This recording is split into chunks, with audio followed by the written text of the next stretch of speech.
Corona के समय भी एकजुटता से ऐसी चुनौतियों का सामना कर चुके हैं। आधी रात तेल टैंकरों से भरे समुद्र में अचानक सन्नाटा छा जाता है।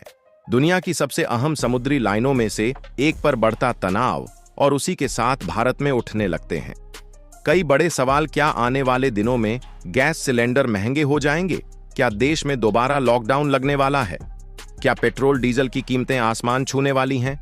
और सबसे बड़ा सवाल, क्या आम आदमी की जेब पर पड़ने वाला है सीधा असर? 23 मार्च 2026 जब प्रधानमंत्री संसद में खड़े होकर देश को एक चेतावनी देते हैं, तैयार रहिए, चुनौतियां लंबी चल सकती हैं। इसके बाद पूरे देश में हलचल मच जाती है। सोशल मीडिया पर अफवाहें, लोगों के मन में डर और हर कोई जानना चाहता है आखिर सच क्या है। क्या यह सिर्फ एक अंतर्राष्ट्रीय संघर्ष है या फिर इसकी आंच सीधे आपके घर की रसोई तक पहुंचने वाली है?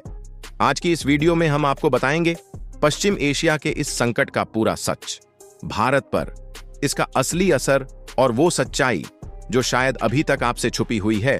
तो वीडियो को अंत तक जरूर देखिए, क्योंकि जो जानकारी आप सुनने वाले हैं वो आपकी सोच बदल सकती है।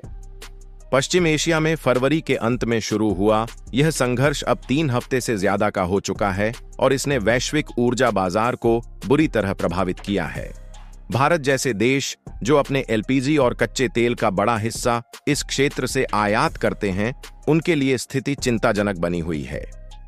प्रधानमंत्री ने संसद को बताया कि स्ट्रेट ऑफ हॉर्मुज के रास्ते भारत की लगभग 90% एलपीजी आपूर्ति होती है और इस रास्ते में आई दिक्कतों से मार्च महीने में आयात लगभग आधा रह गया है। सरकारी आंकड़ों के मुताबिक इस महीने एलपीजी आयात फरवरी के मुकाबले रोजाना आधार पर 46% कम होने का अनुमान है। फिर भी सरकार ने स्पष्ट किया है कि घरेलू उपभोक्ताओं के लिए आपूर्ति बनाए रखने के पूरे प्रयास किए जा रहे हैं। प्रधानमंत्री मोदी ने लोकसभा के बाद 24 मार्च को राज्यसभा में भी इसी मुद्दे पर बात की और कहा कि युद्ध की वजह से पूरी दुनिया में ऊर्जा संकट पैदा हो गया है। उन्होंने जोर दिया कि भारत सरकार ने पहले से ही रणनीतिक पेट्रोलियम भंडारण बढ़ाने की योजना बनाई थी और वर्तमान में देश के पास 53 लाख मीट्रिक टन का रिजर्व है, जिसे बढ़ाकर 65 लाख मीट्रिक टन करने की कोशिश की जा रही है। साथ ही उन्होंने यह भी बताया कि 2 भारतीय एलपीजी जहाज हॉर्मुज जलद मरु मध्य को पार करके सुरक्षित भारत पहुंच चुके हैं, जिनमें कुल मिलाकर 99,000 टन से ज्यादा एलपीजी है। इस कदम से घरेलू आपूर्ति में कुछ राहत मिली है। सरकार की ओर से जारी आधिकारिक बयानों में साफ कहा गया है कि रिफाइनरियां पूर्ण क्षमता से काम कर रही हैं और घरेलू उत्पादन बढ़ाने के लिए प्रोपेन और ब्यूटेन को घरेलू पूल में डाइवर्ट किया जा रहा है, जिससे घरेलू एलपीजी उत्पादन 25% बढ़ा है। व्यावसायिक और होटल क्षेत्र में आपूर्ति को सीमित रखकर आम परिवारों को प्राथमिकता दी जा रही है। पेट्रोल और डीजल की सप्लाई पर भी कोई तत्काल खतरा नहीं है, क्योंकि रणनीतिक भंडारण मजबूत स्थिति में है। प्रधानमंत्री ने संसद में कहा कि देश को कोविड काल जैसी एकजुटता और तैयारी के साथ इस चुनौती का सामना करना होगा, क्योंकि युद्ध के प्रभाव लंबे समय तक रह सकते हैं। उन्होंने किसी भी तरह की पैनिक खरीदारी से बचने और अफवाहों पर ध्यान न देने की अपील की। इस बीच विपक्ष की ओर से कुछ सवाल उठाए गए हैं। लोकसभा में विपक्ष के नेता राहुल गांधी ने प्रधानमंत्री की कोविड तुलना पर टिप्पणी करते हुए कहा कि कोविड के दौरान हुई कठिनाइयों को भुलाया नहीं जा सकता और सरकार को पारदर्शिता बनाए रखनी चाहिए। कुछ अन्य विपक्षी सदस्यों ने भी ऊर्जा कीमतों में संभावित बढ़ोतरी और मुद्रास्फीति के प्रभाव पर चिंता जताई।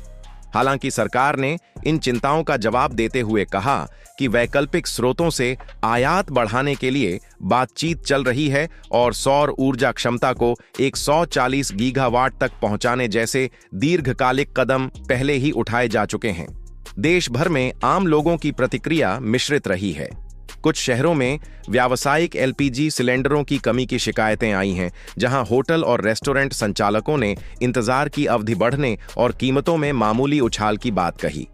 लेकिन घरेलू कनेक्शन वाले करोड़ों उपभोक्ताओं को अभी तक कोई बड़ी समस्या नहीं हुई है, क्योंकि प्राथमिकता वाले वितरण का सिलसिला जारी है।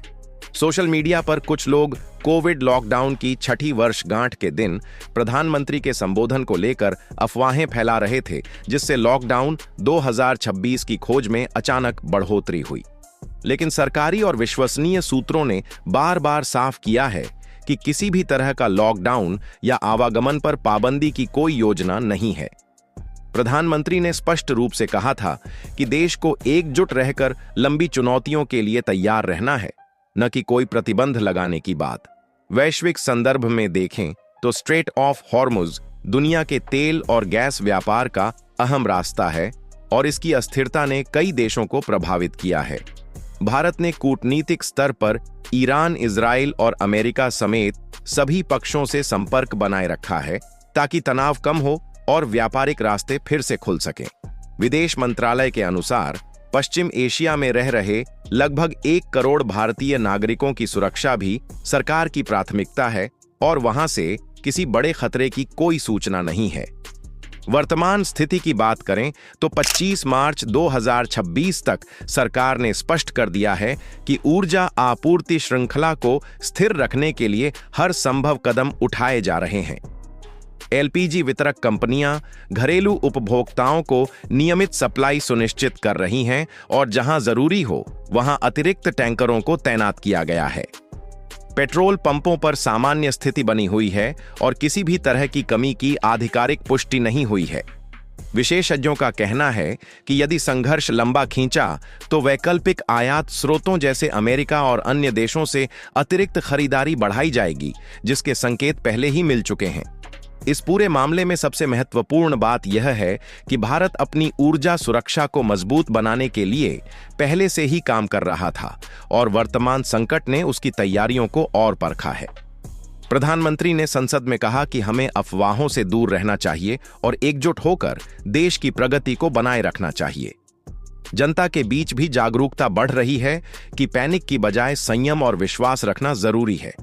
आप इस पूरे विकास पर क्या सोचते हैं, कृपया कमेंट्स में बताएं और अगर वीडियो पसंद आया हो तो इसे लाइक करना न भूलें ताकि सही जानकारी और लोगों तक पहुंच सके। अंत में इतना कहना पर्याप्त होगा कि भारत ने हर बड़ी चुनौती को एकजुटता और दूरदर्शिता से पार किया है। हम शांति की कामना करते हैं और उम्मीद है कि पश्चिम एशिया में जल्द हालात सामान्य होंगे। सरकार की सतर्कता और नागरिकों का संयम हमें और मजबूत बनाएगा।